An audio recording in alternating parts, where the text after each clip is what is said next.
I think we have this idea in New Age spiritual culture that I just say something and then it just happens. And in many ways, to some extent, depending on what it is, that's true. But depending on when we're talking about ascension, like if you read the book Autobiography of a Yogi, which I highly recommend everyone read that book multiple times, you know, when Maha-Avatar Babaji goes into his different moments of dissertation of like, this is what it actually takes to free yourself from your attachments to form. It's going to take lifetimes of mastery. And there's, the interesting thing about it is like, there's no right or wrong. There's just, what is your soul up to? Mm-hmm.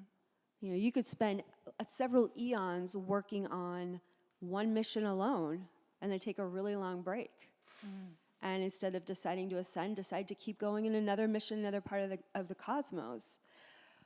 You can't really, though, move on to the next huge thing, though, until you really calibrate and zero calibrate and clean up everything that, you know, every time we enter into a matrix, this is why the masters walked with such impeccability. It wasn't because they were trying to be perfect for anyone else. They were trying to get super sober and clear so they could decide where they're going next. Right? It's like when we become very sober to like everything we do has an impact on reality.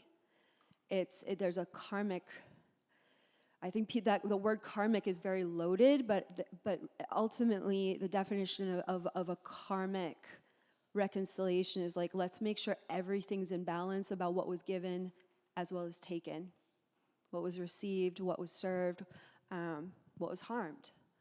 Because every moment to be here in a physical world on a planet is like you get to be in university. It's a privilege for us to be in form.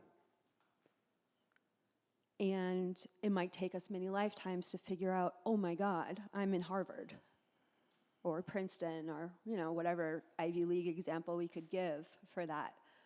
So we like to minimize how much healing is involved because how many times have we said, when is this healing going to be over? How many times do I have to forgive this person or forgive this situation or work on this thing?